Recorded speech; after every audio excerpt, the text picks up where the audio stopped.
عليكم ورحمة الله وبركاته. Bismillah walhamdulillah sallallahu alaihi wasallam Muhammadin wa ala alihi wa ashabihi ahli sidqi wal wafa. Allahumma salli ala sayyidina Muhammadin qamaril wujudi fi hadzal yawm wa fi kulli yawmin wa fil yawmi al ma'ud sirran wa jahran fid dunya wal ukhra wa ala alihi wa sahbihi wa barik wa sallim la hawla wa la quwwata illa billah amma ba'd. Qala al muallifu rahimahullah ta'ala wa nafa'ana bihi wa bi'ulumi fi daraini amin ya rabbal alamin.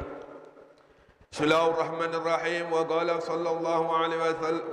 qala sallallahu alaihi wasallam thalathatun harramallahu ta'ala tabaraka wa ta'ala alaihimul jannah mudminul khamri wal 'aquli walidayhi wad dayyuth alladhi yukirru al khubsa fi ahli.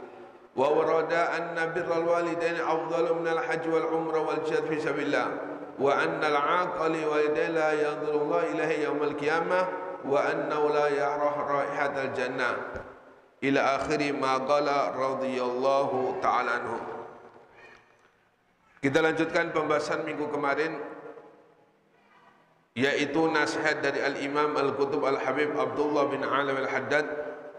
Mudah-mudahan kita semua mendapatkan keberkahannya, amin ya rabbal alamin.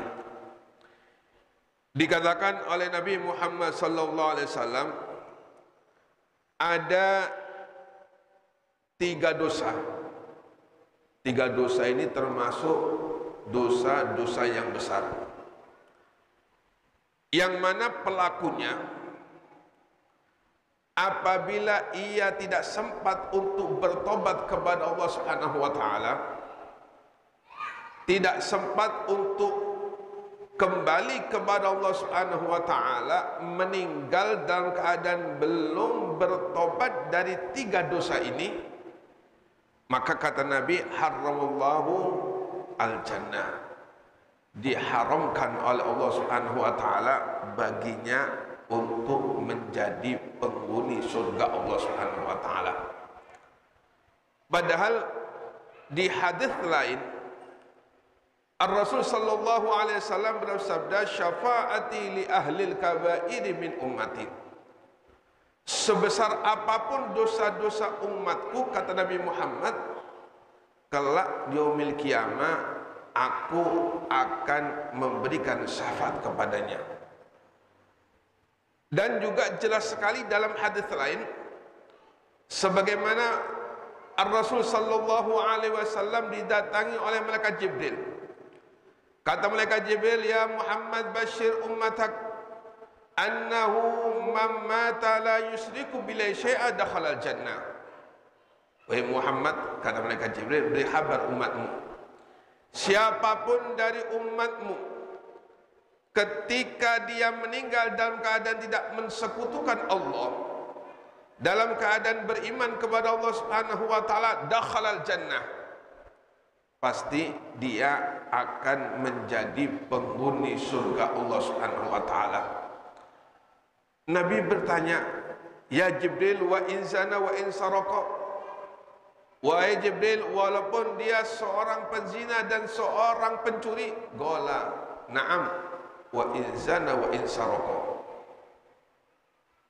Innahu man mata la yusyriku billah dakhala jannah. Wahai Muhammad, siapapun dari umatmu ketika ia mati dalam keadaan tidak mensekutukan Allah Subhanahu wa taala dan mati dalam keadaan iman Islam, maka pasti dia akan menjadikan penghuni, akan menjadi penghuni surga Allah Subhanahu wa taala, yaitu dengan syafaat Nabi Muhammad sallallahu alaihi wasallam. Inilah yang kita harapkan. Siapapun di antara kita apabila meninggal dalam keadaan Islam, tidak mensekutukan Allah Subhanahu wa taala, pasti ada harapan untuk mendapatkan syafaat Nabi Muhammad sallallahu alaihi wasallam. Makanya dikatakan oleh Imam Nawawi, syafaat Nabi Muhammad itu terbagi menjadi 5 bagian. Yang pertama, irahatan fi ghaulil mauqif, yaitu syafaat Nabi Muhammad kelak dia memiliki kiamat meringankan umat-umat terdahulu sampai umat Nabi Muhammad ketika dalam kesengsaraan di yaumil mahsyar.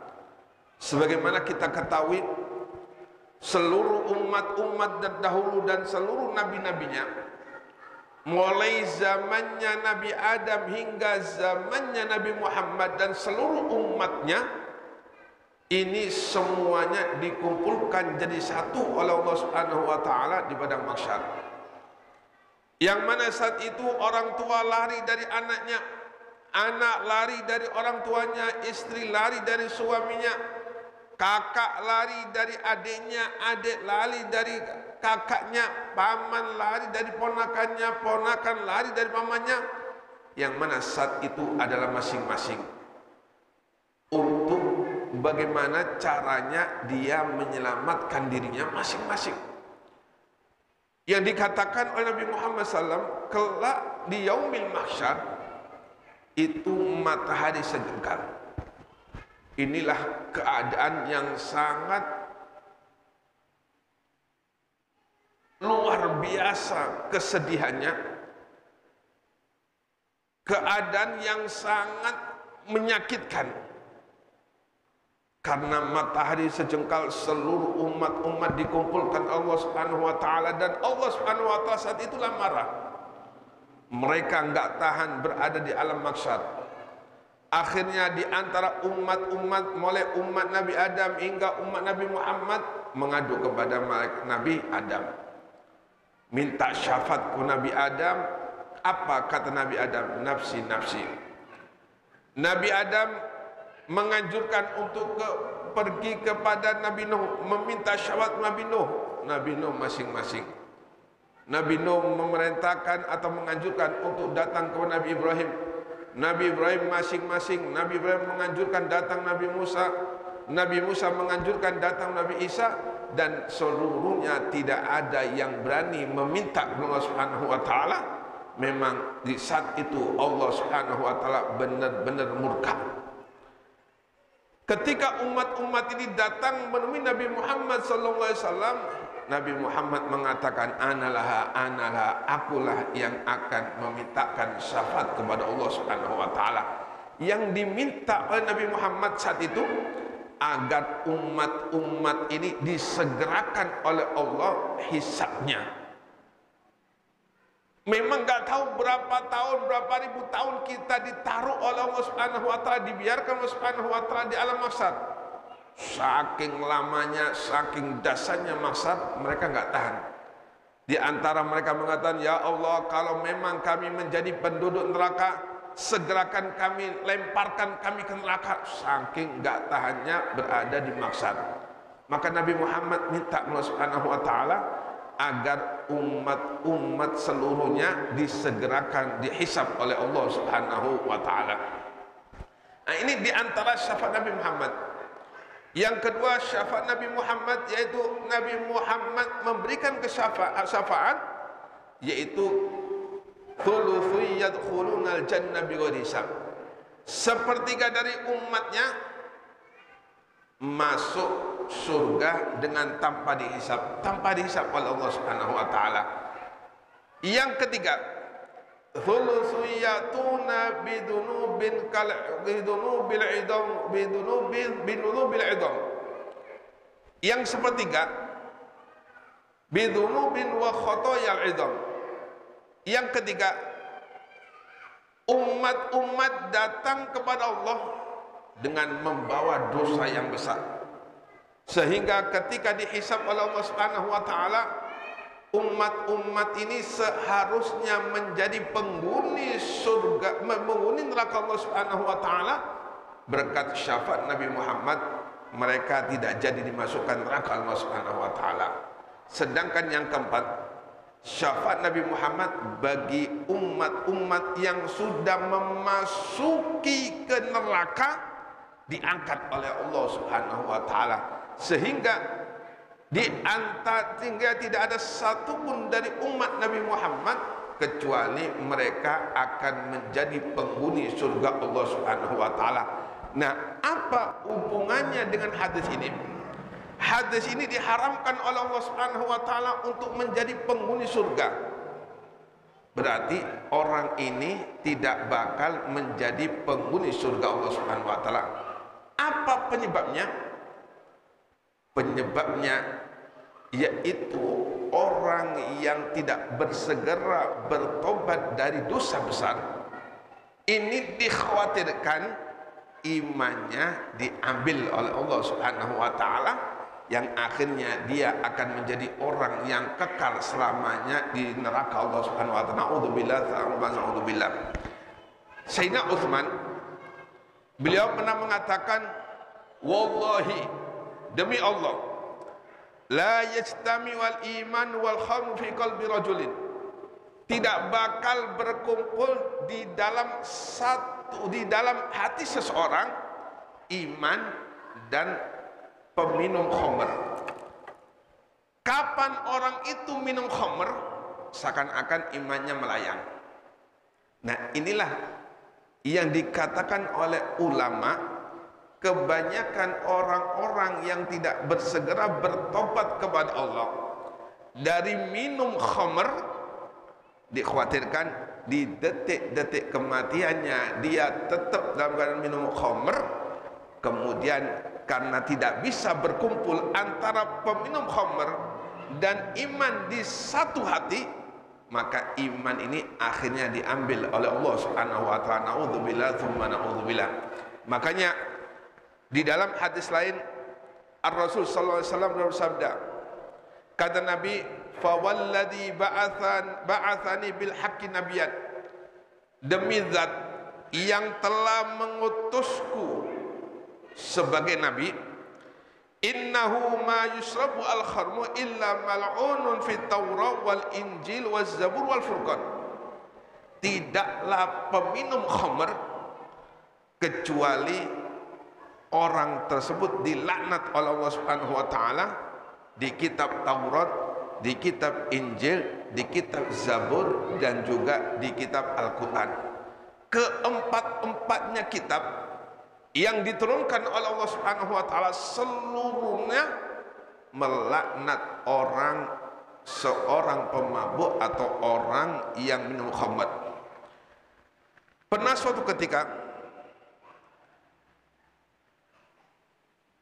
Atta bin Yasar, salah satu dari sahabat Nabi Muhammad, dikatakan anna rajulan sa'ala kabal ahbar. Suatu ketika ada seorang laki-laki bertanya kepada Ka'bul Ahbar. Ka'bul Ahbar ini seorang sahabat, bapaknya seorang ahli kitab Taurat, yang mana Ka'ab al-Ahbar ini termasuk sahabat yang yang terlambat ketika masuk Islam.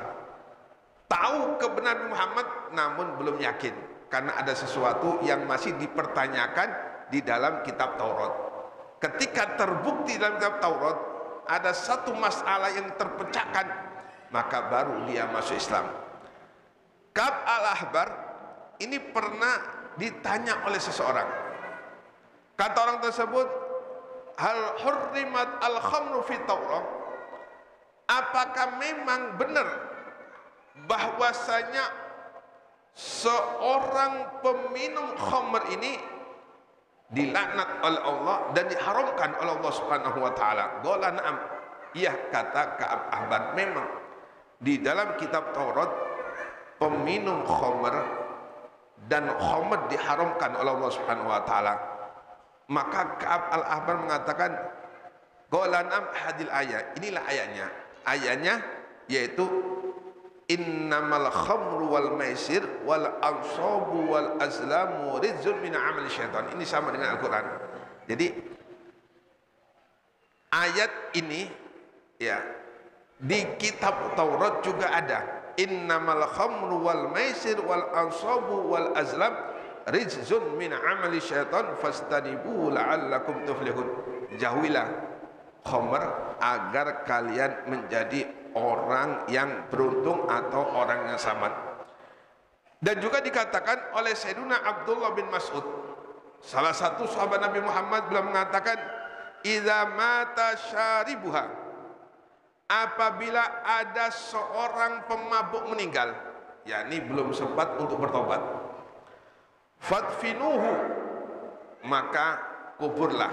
Ya, otomatis ada orang meninggal pasti dikubur. Wahbisuni, dan ikat aku, yakni penjarakan aku, kunci aku satu tempat. Thummambuthu qabrahu, setelah dikubur orang yang mati belum bertobat dari minum khamr, kemudian gali. Jadi setelah dikubur disuruh gali kembali. Fa illam tajidu masrufan al-qiblah faqtuluni, apabila tidak engkau dapati mayit tadi, yakni mayit yang belum bertobat dari minum khamr, itu jenazahnya tidak berpaling dari ala kiblah, ya kan? Orang meninggal, orang Islam kan jenazahnya menghadap kiblat. Apabila engkau gali kembali kuburannya seorang mukmin yang belum bertobat dari minum khamr, apabila tidak berpaling dari arah kiblah, faqtuluni, bunuh aku.